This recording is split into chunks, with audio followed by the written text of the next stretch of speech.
Everyone, food recipe या चॅनलवरती आपल्या सर्वांचं स्वागत आहे। तर आपण आज बनवणार आहोत कमी तेलकट होणारी पुरी कशा प्रकारे बनवायची। त्यासाठी आपण एका वाटीमध्ये इथे अर्धी वाटी असा रवा घेतलेला आहे। रवा असा छान एका मोठ्या प्लेटमध्ये टाकून घ्यायचा, त्यावरतून पाणी टाकून घ्यायचं आणि रवा पाणी शोषेल एवढा वेळ असंच ठेवून द्यायचं।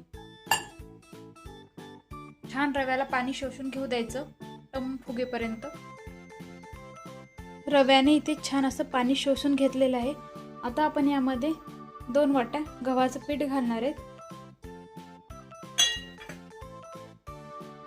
वरतून चवीपुरतं मीठ आणि हे कणिक छान असं तिंबून घ्या।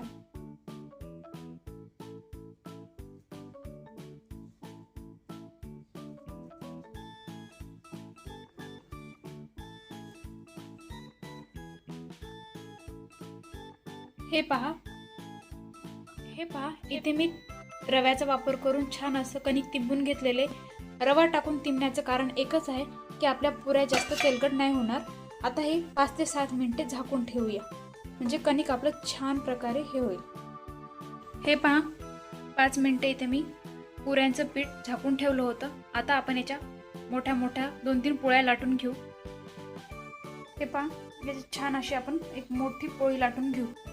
हे पहा इथे मी छान मोठी पोळी लाटून घेतलेली। आता आपण याच्या छोट्या छोट्या अशा प्रकारे पुऱ्या काढून घेऊ। जेवढ्या होतील तेवढ्या काढून घ्यायच्या, छान गोल गोल अशा।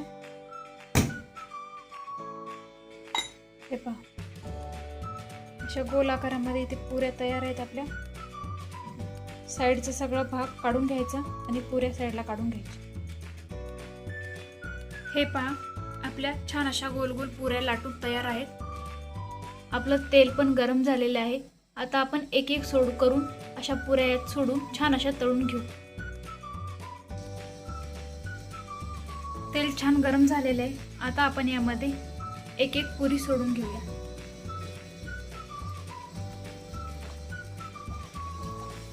जेवढ्या शक्य होतील तेवढ्या पुऱ्या यामध्ये टाकून घ्या आणि छान तळून घ्या।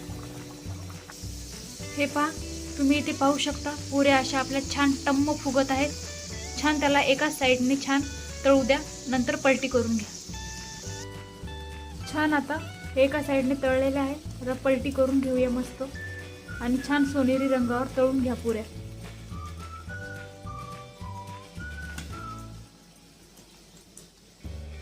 असंच करून सगळ्या पुऱ्या छान तळून घ्या।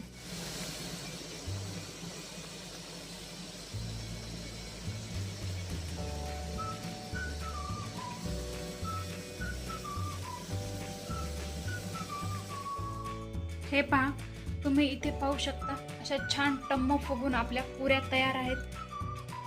अतिशय बिलकुल तेलकट न होणाऱ्या, एकदम कमी तेल असणाऱ्या पुऱ्या कशा प्रकारे बनवायच्या याची रेसिपी जर तुम्हाला आवडली असेल आजची, तर व्हिडिओला लाईक आणि चॅनलला सबस्क्राईब करायला बिलकुल विसरू नका आणि तुमच्या प्रतिक्रिया नक्की कमेंटद्वारे कळवत चला। धन्यवाद।